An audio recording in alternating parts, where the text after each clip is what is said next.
After the coaching change near the end of last year, what did you notice was most different about the team? I think our commitment to play the right way was probably the most different thing.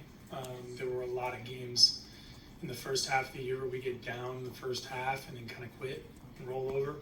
But we had a lot more fight in our team. And since these NBA games are so long and there's so many possessions, you're never like truly out of it until that buzzer sounds. I expect us to fall into a lot more wins this year because of how we play for the entirety of the game and kind of our commitment to playing the right way, no matter what the score is or how much time's on the clock, is going to help us out a lot this year. Was there a game late last season that you felt like if it happened, the first 15 games of the year, you guys would have rolled over like you were talking about? Like you did it, the end of the year? Man, that was a long time ago.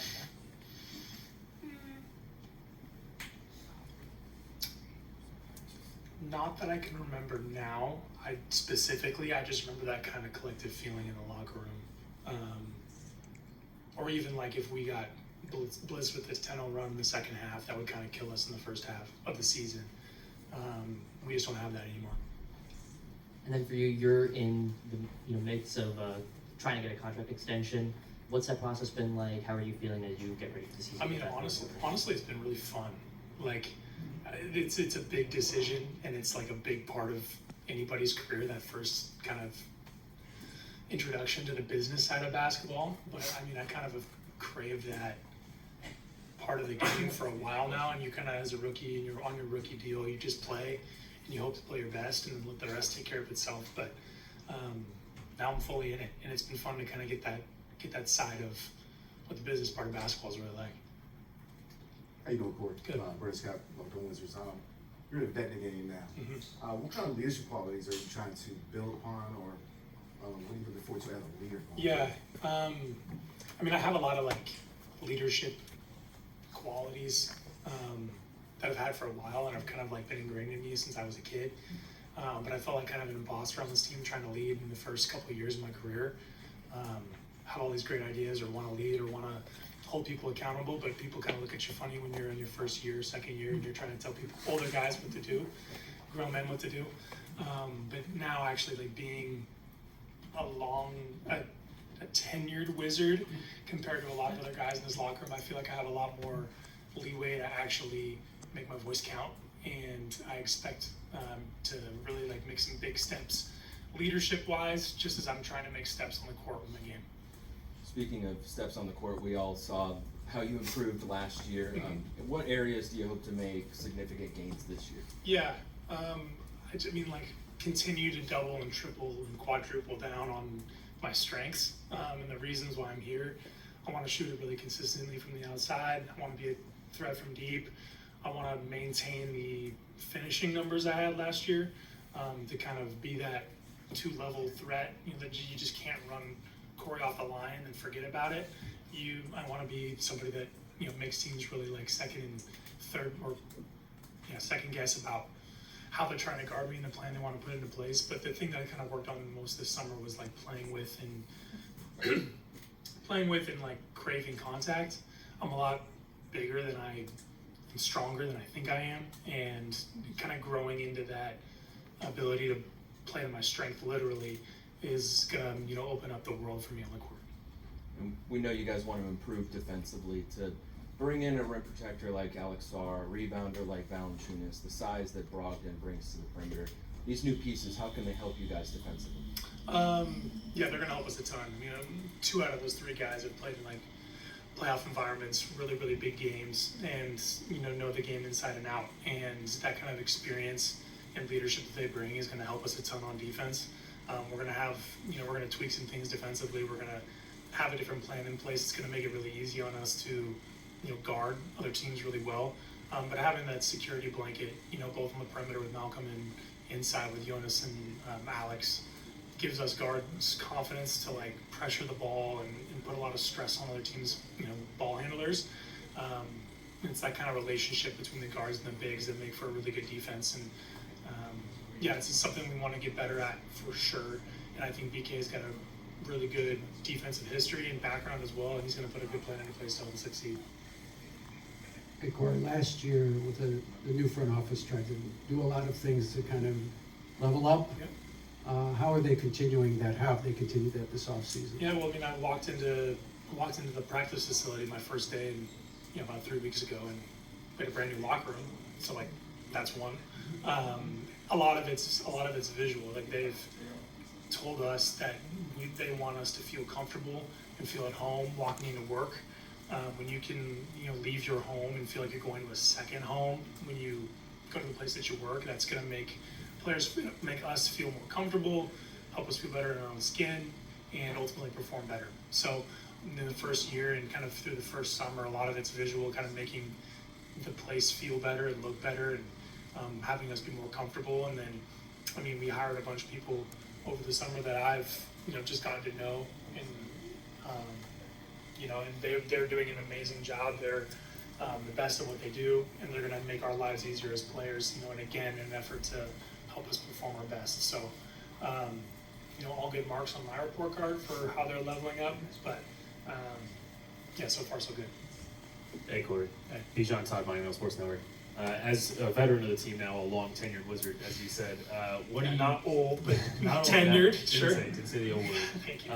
What are you doing specifically as a vet to try to ingratiate the young players into the game and try to get them more prepared for their first steps in the NBA? Yeah, I mean, the one thing that I remember about being a rookie or being a second-year player in the league is just like, it sounds funny, but like little things like remembering everybody's name, or like the route you take to get home from the gym, or making sure you're on time to places. And like that was a huge stressor for me. Like I wanted to be on time, I wanted to be in the right place, I wanted to make sure I was doing the right thing.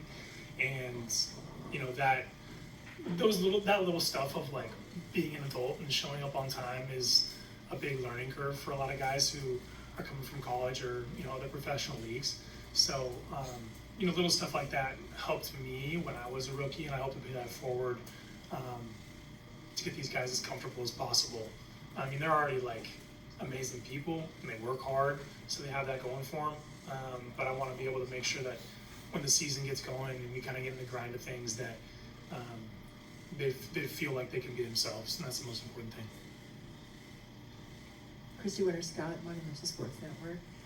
With the pace of play being what it was last year, how will that be different this year with the variation of initiators that are available this season? Yeah, we got a lot of different options, and the things that we're trying to do so far on offense is allowing us to play through those initiators and play through the guys that can put the rest of us in really, really good spots.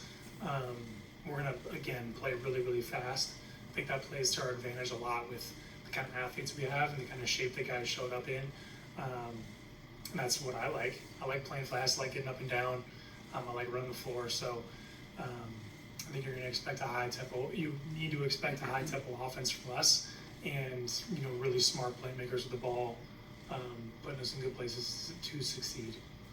Building off of that, I asked Coach Keith about Malcolm Brogdon's ability to drive and kick. Mm-hmm. What can that do for you specifically as a shooter who's so good at obviously catch and shoots? Yeah, I mean, he and I have had a lot of conversations already about how he says the word unlock me and use my skill set to better the team and better our offense. Malcolm pretty much owns the paint as a guard, and he can kind of get touches in there whenever he really wants to, and that's what he's built his career off of. And not only that, he's like really cerebral, really smart too.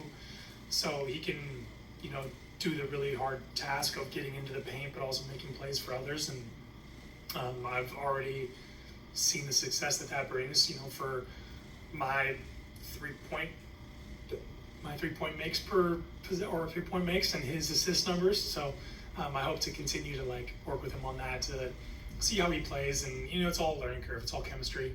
And that just comes with reps, and reps and conversations. So I hope to just continue to talk with Malcolm about that and see how he plays, and play off of him the best way that I can to make him successful and make me successful.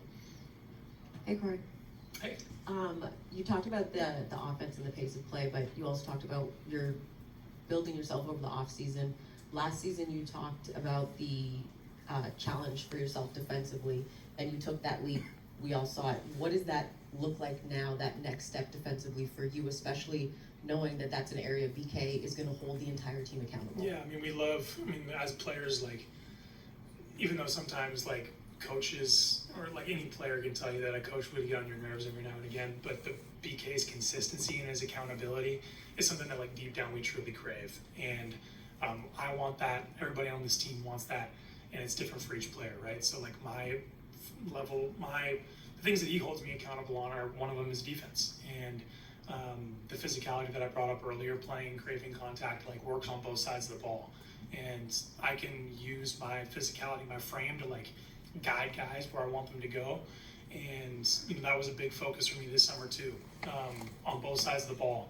And, like, thankfully I believe that I have the physical ability to guard anybody on the floor, and it's putting myself in the right positions early and using my physical, you know, strengths to make myself a successful defender. And, you know, it's going to take some, you know, games to actually see that implemented.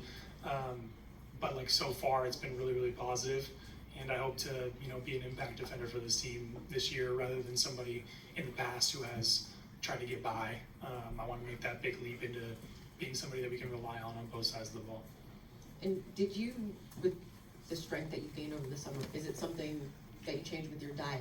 Obviously, weightlifting is a component of that. Is it maybe tweaking something that you did in your workouts to allow yourself to get even stronger than you have been over the course of your career, or is it just maintaining what you've been doing? No, it's maintaining. It's like in the weight room. It's maintaining what I've been doing. Like, I'm plenty strong enough to do the things that I want to do physically on the court. But it's like just trying stuff out defensively. I mean, playing a lot of live reps in the summer and pick up, kind of being really intentional of how I play defense and not being afraid to, like, screw up, mess up, and, you know, go back to the drawing board over and over again. This summer has been, in its entirety, no matter what I worked on, was, like, details and, like, tightening the screws on stuff. I didn't really feel like I had to, like, completely overhaul or add a brand new skill in the summer.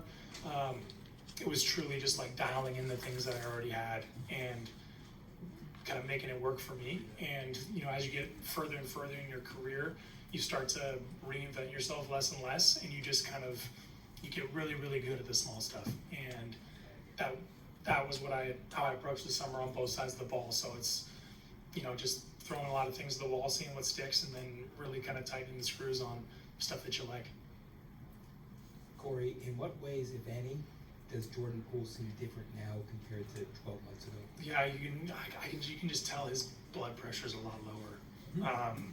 I couldn't imagine the kind of stuff he was dealing with his first year here. I mean, coming to a brand new team from a place that you've never been before, and you're asked to do a host of different things that maybe he didn't have that role or that responsibility with the Warriors, and it felt like he was juggling a lot of different stuff. And this year he just feels comfortable, he feels calm, he feels secure in who he is and the kind of player he wants to be for us. And he's had a year to, you know, kick the tires on his role on this team. And it feels like to me that he's coming in to be more of a leader, and he's coming into this year feeling super secure in who he is and the kind of player he is. So I've been really impressed with the progress he's made there and the strides he's taken in that part of his game. Because we all know the stuff he can do on the court. He's super talented and skilled player, and it's all the rest that's taking huge jumps. It just seems, after years and years of asking people about possible contract extensions and free agency, all that stuff, that it creates a lot of stress. And I'm sure all of us here can understand why. So why for you, in addition to it being your first contract negotiation, actually makes it fun? Yeah, well, I mean, something I actually saw this summer that really put my mind at ease about it. I mean, it was something that was obviously hanging over my head the entire summer. And they asked, it was a preseason press conference with the Bills, and they asked Josh Allen about it. They asked him point blank, like, you're now the, like, kind of middle of the road as far as quarterbacks go, pay-wise in the NFL. And you see all these other guys earning crazy contracts. Like, does that bother you because you continue to play at a really high level? And he immediately answered no, and he kind of gave the mindset or gave the way he thinks about it is like, everybody has their day. Everybody has their day in the NFL and the NBA and whatever sport you play. Why wouldn't you want everybody else to have theirs as well? And that's kind of the way that I look at it now, is like, whether it's now, whether it's next season, or whenever future contracts come up, for me, like, I'll have my day, I'll move on, I'll be able to take care of my family, I'll be able to play the sport that I love for a living, and then from there on out, it's, your life kind of returns to normal afterwards. And I'm not gonna, no matter how much or whatever I sign for or wherever my career takes me, like, my life's not gonna look much different. My lifestyle's gonna stay the same.